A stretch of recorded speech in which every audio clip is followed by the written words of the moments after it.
Yo, Lissue Records, Gislaview Productions. Music with a heartbeat.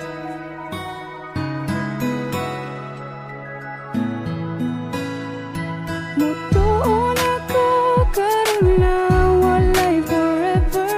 Ang mga saad niya tanan kay gisurrender. Ibiyaan ko sa ako ang gihigugma tungod ra sa gamay namong problema. Sinugdanan kami nagkaila kaysa among barangay na aman tuligda.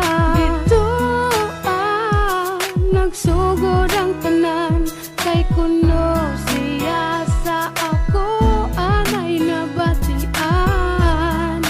Nilabay ang duha ka bulan hangtod sa kaming duha nagka-developan.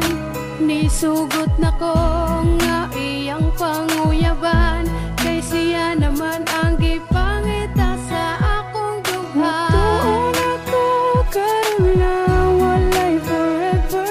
Ang mga saad niya tanan kay gisurrender. Ibiyaan ko sa ako ang gihigugma tungod ra sa gamay namong problema. niabot ang panahon nga nagkakami. Mautong ang tawagan namo kay Hani. Grabe, di masulti akong kalipay. Kay abi na ko sa iya, dili ko magmahay. Ang mga saad niya sa akuan nawala. Ratanan nga murag bula. Di ba sakit huna-hunaon nga wala siya'y natuman sa iyang giingon. Wala niya gipaglaban ang among pag-uban sa utso ka bulan. Iya rang kisayangan sa gamay ra namo nga problema sayon ra sa iya ang pagbiya sa ako. Maunang ang forever wala na nakaron kay maoy akong nakita sa among relasyon. Imbis naghandom ko nga siya na pero mali ko nga dito upos iyang istorya. Mutuon ako karon na walay forever. Ang mga saad niya tanan kay gisurrender. Ibiyaan ko sa ako ang gihigugma tungod ra sa gamay namong problema. Mutuon ako karon na walay forever. Ang mga saad niya tanan kay gisurrender.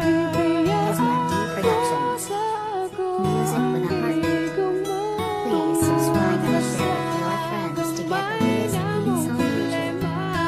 Hani, dagang salamat sa tanan sa mga panahon nga kita ang uban. Unta, magmalipayo nakakaron sa imong gihimo nga desisyon. Dili ko magdumot sa atong mga kaagi. Okay na nga niabot ka sa akong kinabuhi. Diri na lang siguro taman. Salamat sa kasakit nga gihatag sa akong dughan. Salamat.